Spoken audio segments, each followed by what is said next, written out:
All right. So just to kick things off, introduce yourself and give a little bit of background into you and kind of how you ended up here as an artist. Yeah, I absolutely will. So, my name is Katie Craig. I am a fine artist, and I'm also a development director for a nonprofit. It's kind of my two things. Um, I've always been, do get a lot of questions about like, oh, how did you start in art? And I'm one of those annoying answers that's like, I've always been an artist. Like Uh-huh.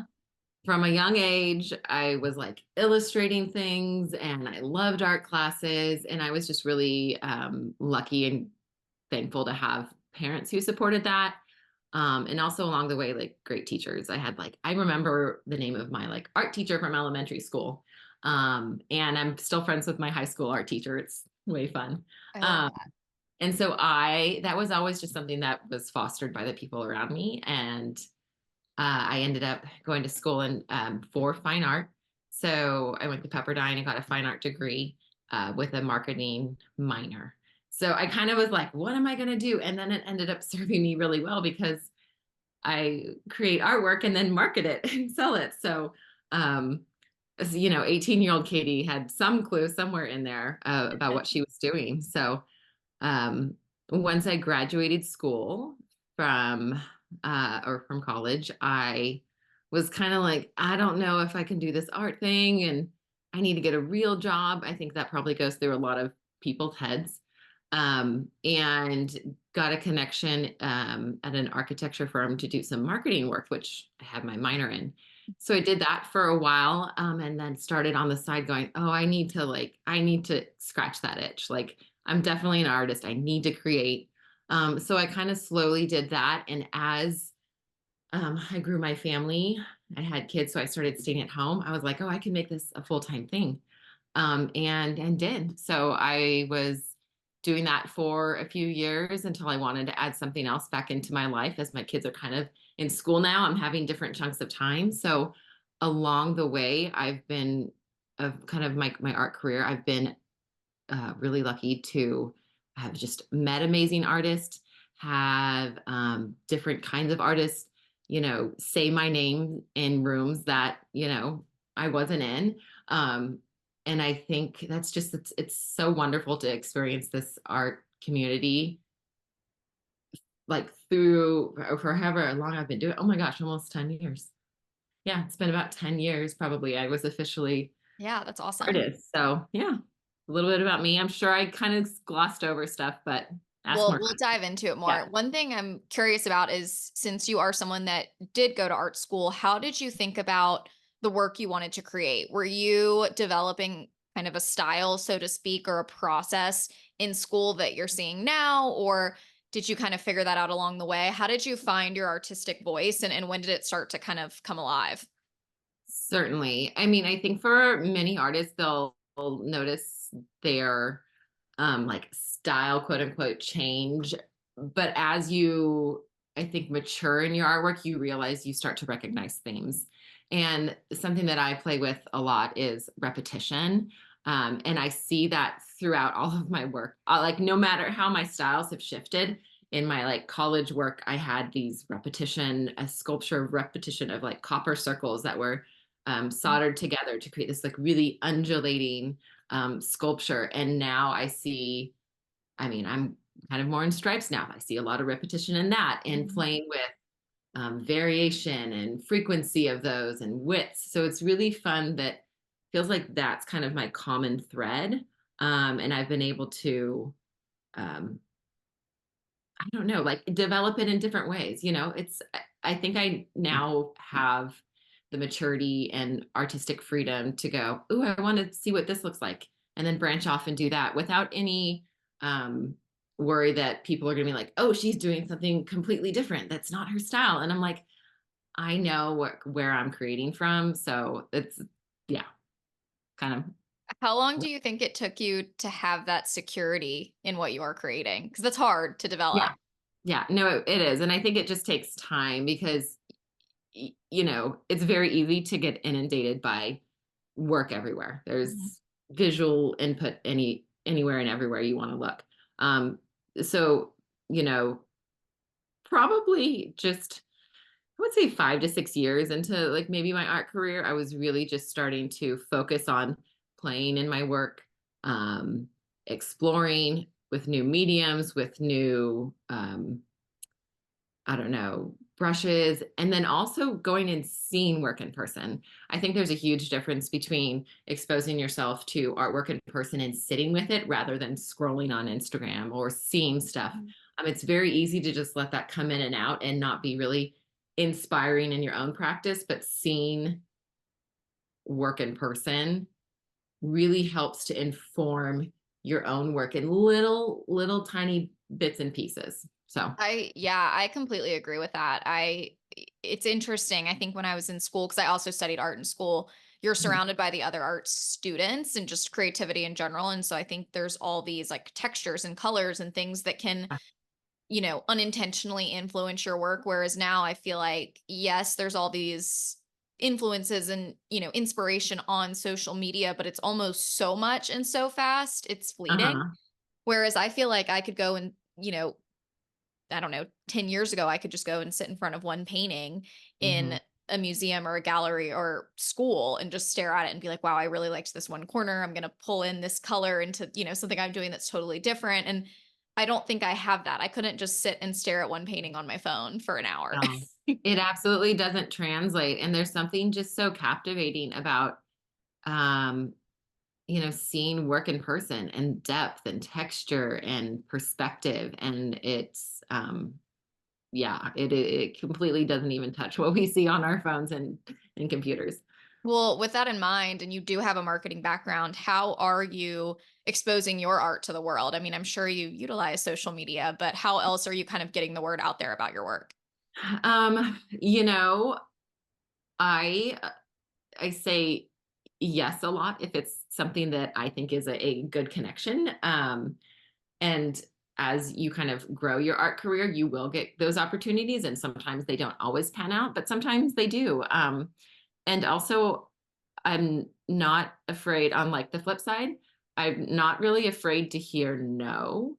Mhm. So some of my really great partnerships have come from me just reaching out and saying, "Hey, I love what you're doing. Would you be open to partnering?" And like sometimes that's no, and a lot of times it's yes. So I think just being rather than focusing on like here's my artwork and this is what I want to do, I kind of focus on connection with the company, and introducing myself as a person first, because I think those are the building blocks of great, partnerships.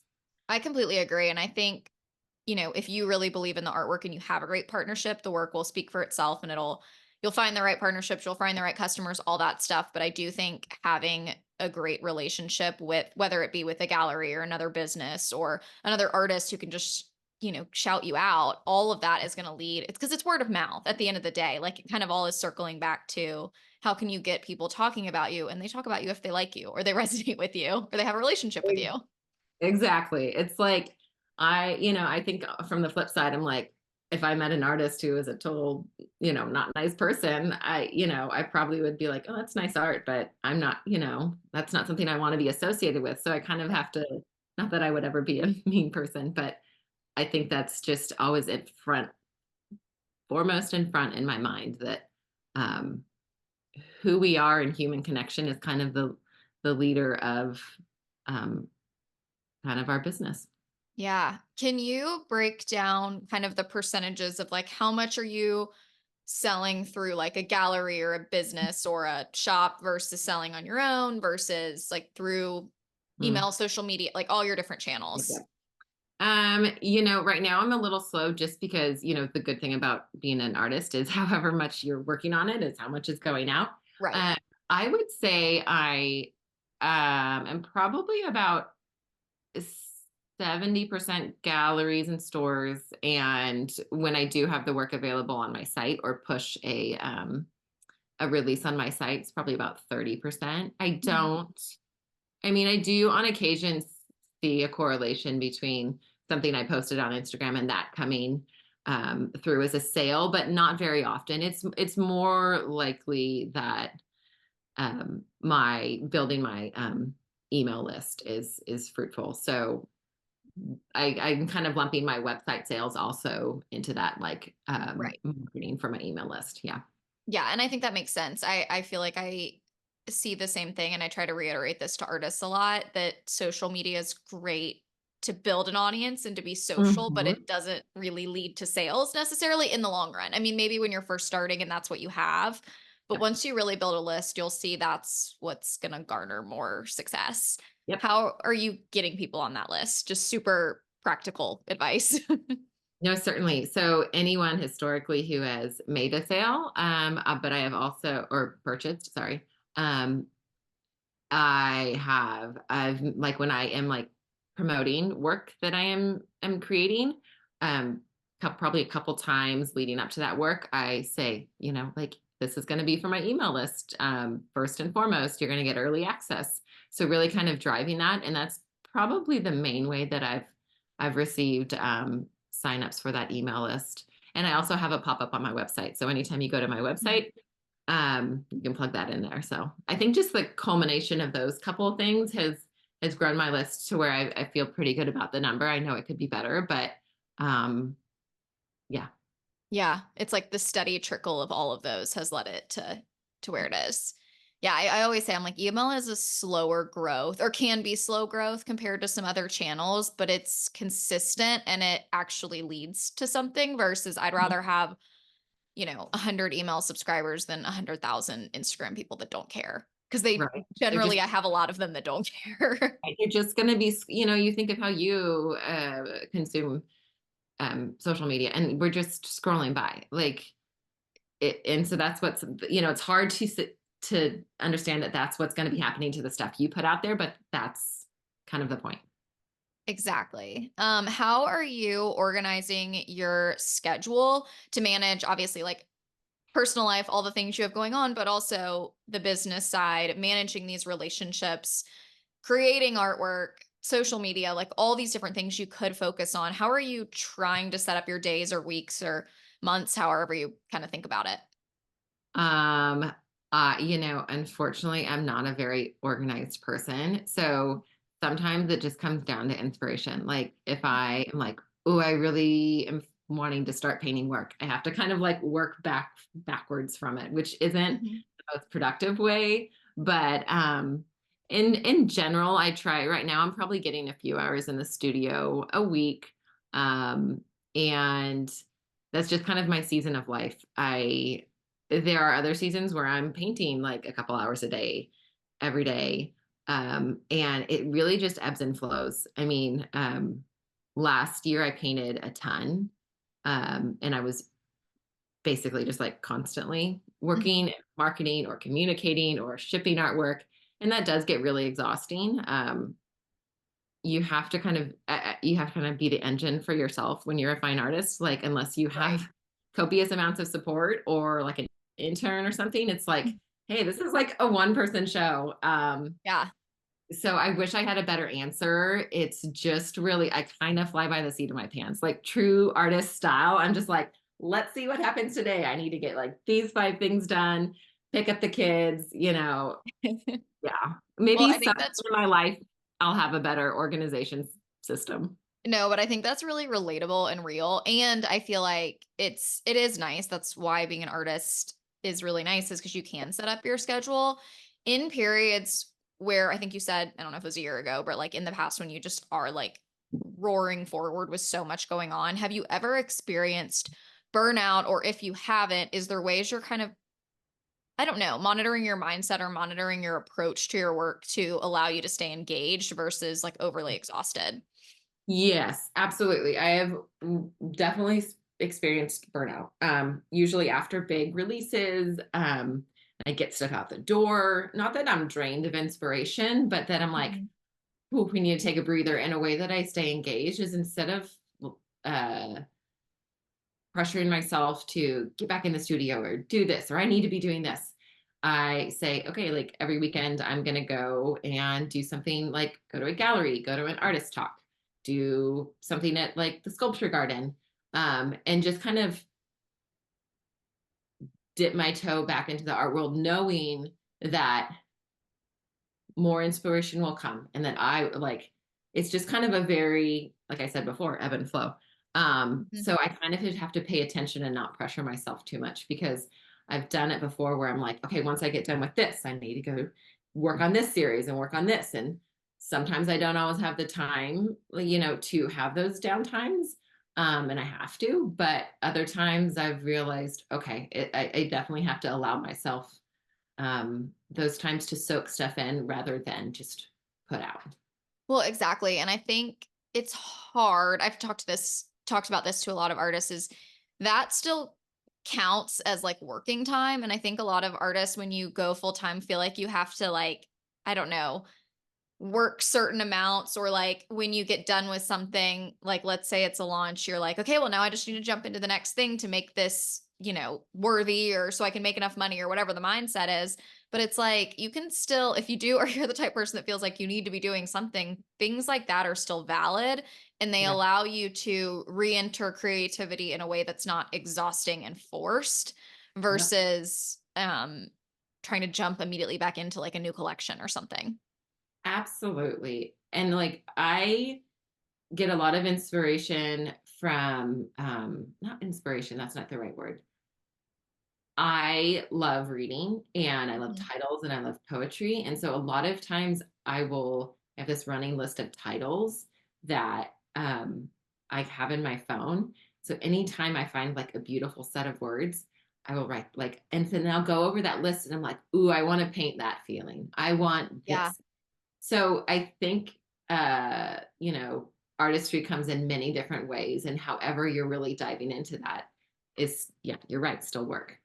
Right. And I was listening to it. I was listening to, I think it was a podcast, or I was reading in a book. I can't remember where I heard this, but it was just about you really generate your best ideas when you're doing other things a lot of the times. And so it's important to really cultivate your creativity in doing, like you said, like reading, or just being outside, like things that feel maybe non-productive or like directly correlated to work, but in reality they're actually making you a better artist.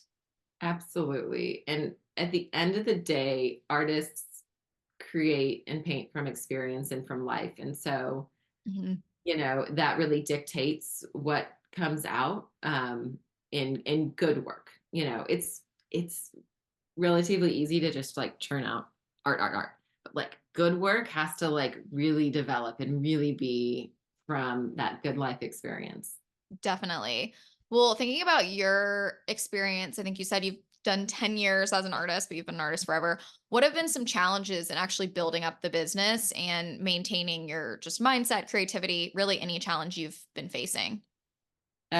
Truly just comparison is the thief of joy, because it's so easy to compare your journey to someone else's. Like, oh, my art isn't selling, or oh, they just, released this or got this partnership. And that is just so detrimental to anyone's own studio practice. Um, so those have probably been some biggest setbacks other than just like normal life stuff.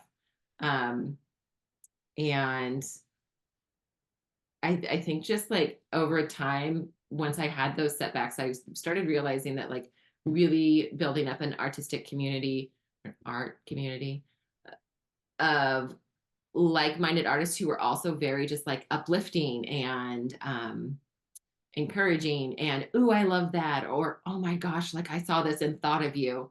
That's built slowly over time to now I have this confidence of like I know the comparison and looking at isn't going to bring me anything, so I may as well like cheer everyone else on. So it kind of is like once I learned how to stop looking outward, um it got a lot better, and I can, even when those bumps come, I know how to navigate them now.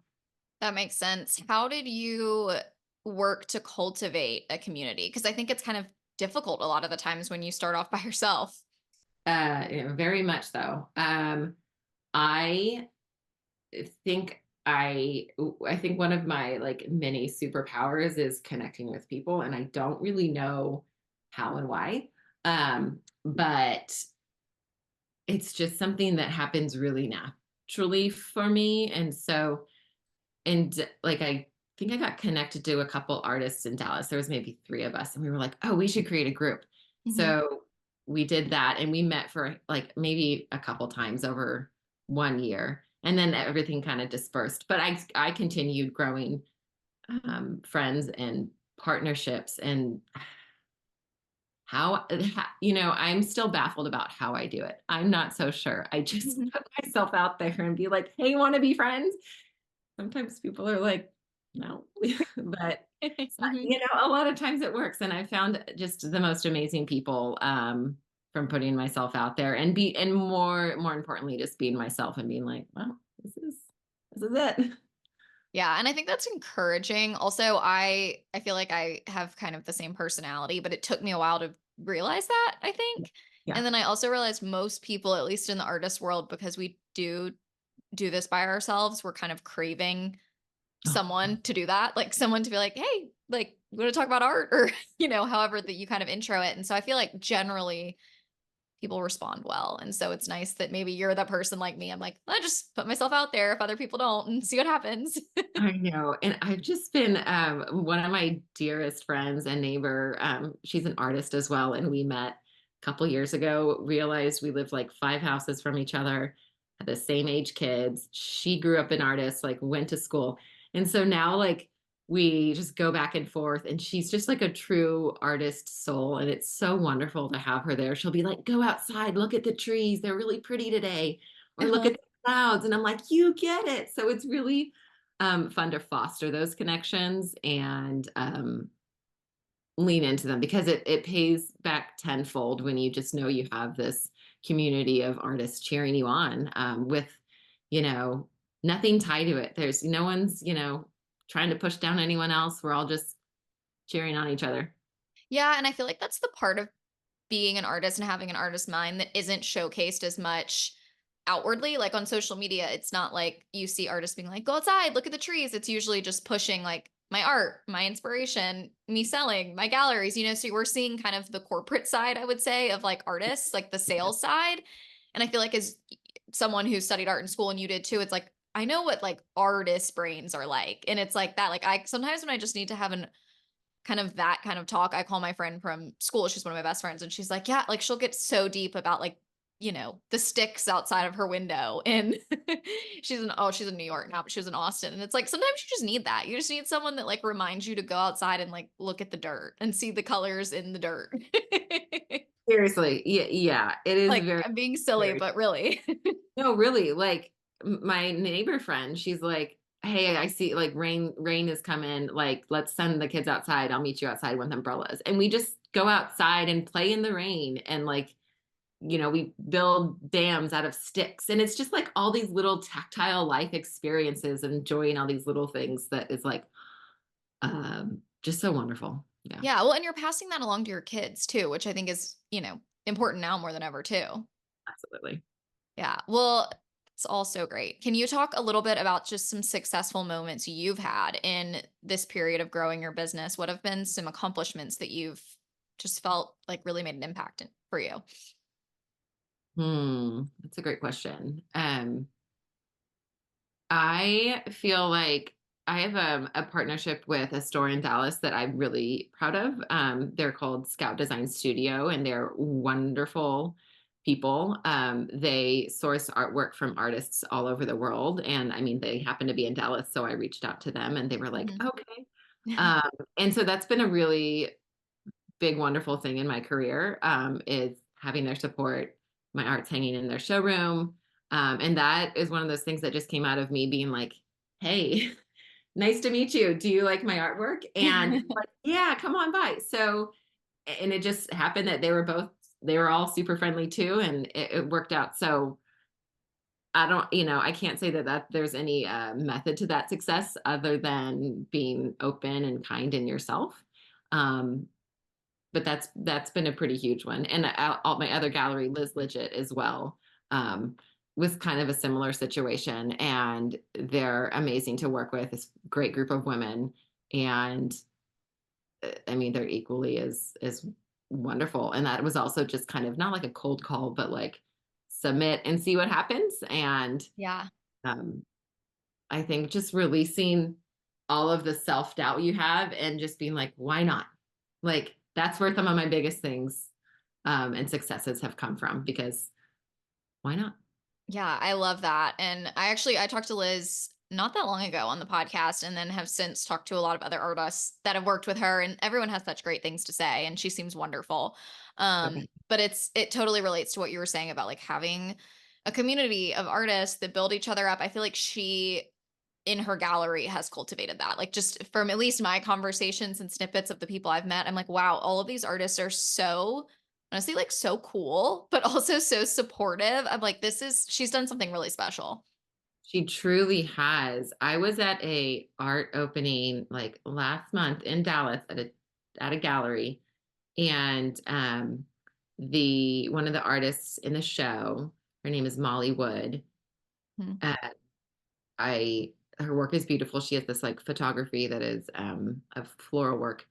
And she goes, "Oh, I'm from Des Moines." And I was like, "Well, do you know Liz Legit?" And she was like, "Oh my gosh, she has my work." And I was like, well, "I'm at her gallery." So it was just like we talked for quite a while and connected. And it was just one of those moments where you're like, I love this world. Sometimes it's just so fun. Yeah. Yeah, no, I love it. And Scout's awesome too. I mean, I don't know as much about them other than I've just followed them forever and they rep really cool artists and just like furniture. Everything they have is really unique. So And both, like they're so fun. yeah, Like all of them. Like the vibe they put out is also the vibe like how they operate. They're just a great team. I know. My sister lives in Dallas and I'm going to visit her soon. We need to do a trip because when you see stuff on Instagram for something, I'm like, I need to go in person and actually like like you said earlier, like actually see these things in person. Yeah, you should. There's a bunch of great art galleries in that area, design district area. Okay, Um, I'll get her. She's creative, but she's a nurse, so she's not as like in deep with art She culture doesn't that I am, necessarily but have all I'll drag her. the time. But yeah, no, I'll definitely need to check that out. But circling back to you, if we've kind of reflected on some successes, some challenges. If you were to start over and kind of go back to when you first started really investing in your career, what would you do differently, if anything? That's a great question. Or like what advice would you give your younger self? It's kind of two ways to think about it. I would probably say like take like kind of like I said earlier, take more time in your studio and playing and going to see artwork rather than social media and just because it's almost parallel. Like I started right, I think around the time when Instagram came out and numbers are paralyzing. You're like, oh my gosh, like I'm never gonna. Yeah. And I think it took a couple years to work through that. So I don't know that that would necessarily hit the same way right now because Instagram's full blown and there's no way to beat the algorithm. But at that point in time, it was just starting. So there were people who kind of caught lightning in a bottle with the trajectory of their kind of studio careers and the rise of Instagram. But I would just say, yeah, build a space to create and go and play and look at art and read books and play music and feel things. Um, and go outside. I mean, just the opposite of looking at Instagram Really, or and it's so or true, the and I internet. feel like it's like so obvious when it comes to creating the artwork, but then I think too, like I've been so just in the past year, like specifically focused. Like I've actually put some intention into like going to events I maybe wouldn't have, gone to and just putting myself out there more. And I feel like the things that have come either directly or just like indirectly from putting myself in rooms with different artists and just different people in general has been so much more impactful than anything that really ever came from a social platform or even just like the internet in general. It's great. It's allowed so many more artists, I think, to start a business on their own, which didn't used to be the case. But I still think you're going to be so much more creative, so much more fulfilled, and things are going to happen faster if you actually get outside and do things versus kind of like, I feel like Instagram, it's like you're waiting for something to happen to you versus going to an event, even if it's an artist talk and it's not like anything specific, you're more likely to be in the right room at the right time, kind of. Yes, and just be inspired, like in a way that Mhm. is very genuine. And I'm thinking that makes me think back on like personal growth over the last like year or so. And I'm like, all of these wonderful connections or things that have happened have come from meeting people in the community or, like being at this event or being at that coffee shop, making this connection. It hasn't been sitting at my desk or at my house, like Right. it's very true. And it really brings it back to it's all about, human connection. So. Yeah. And I feel like that's kind of the theme of this episode, but I really want to drive it home because I think people believe in that idea, but I think not enough people actually go out and act on it. And I think if you can just shift your mindset to like, it's going to be okay. Like, don't post every single day. And if you just shift a little bit of that time to like doing something, anything, even not art related, but like outdoors or committing to attending one, gallery a month or something. Like, it can be something so not like non-glamorous, but it can really make a big difference. Absolutely. It's not, I don't want to be dramatic, but I think it's kind of could be life changing for artists who feel stuck or don't, like the work they're making. Is just get out and experience life. And Yeah. I that mean, it's just it's like funny. so broad, but Well, it it works. feels so obvious. So it's every time I say it, I'm like, this feels like this just not advice. Like this shouldn't be like categorized as advice. But I feel like we all need the reminder because it's so easy, I think, to just get caught on the phone because it's right there or get caught behind your like I sometimes feel like I procrastinate even like commissions or things I'm supposed to be doing with like responding to some emails or like scrolling and saying it's productive. But I think I'm always more drained when I spend my day on a screen versus I'm always like lit up and have more energy when I spend my Yeah. time talking to people or doing things outside or just being in my studio by myself in silence, but I'm working on something or even like looking at my own artwork. Yeah. I 100% agree. Yeah. Well, what do you see next for your business? What's on the horizon? What do you see in the next year or so ahead, even the rest of this year? I am starting to paint for kind of like holiday stuff, holiday releases Mhm. for Liz Legit and for myself. And I'm planning on a new release called in the springtime called Love in Her Eyes and Flowers in Her Hair. And we'll see what that looks like. I kind of have a vision of it. And I went with the title first because that feels very Mhm. inspiring. And yeah, those are kind of my main art goals for the next couple months or 6 months or so, on top of keeping like kids alive Yeah. and working in my other nonprofit. So yeah. I think that's great. Well, I love to end every episode with just a lesson, an overall kind of takeaway, or something that's just benefited you up to this point in your career that you could share with our audience. Mm. Ooh. Okay. I don't know if this is necessarily like super applicable to art, but it's kind of a rule that I live by, and I do think Mhm. it's helped me make friendships and connections and community through this journey. Is a quote that my I'm gonna not say correctly because it's not really even a quote, but it was something my grandpa wrote down in his journal, and he's passed away, and now I have like his handwriting. It says like um um it's better to um, think the best about someone and be wrong because even then you've erred on the side of love. And it's like if we can just approach people like that, I think it changes your outlook and it just opens up connection for you everywhere. I really love that. That is like I need to have that on a sticky note on my desk or something like somewhere I can see it every day. But that's really great. Well, this has been such a great conversation. Can you tell the audience where they can follow you, learn more about you, shop your work, all the Yeah, places? of course. My website is katiecraigart.com, pretty straightforward. And that is also my Instagram handle at Katie Craig Art. And those are basically the places to find me.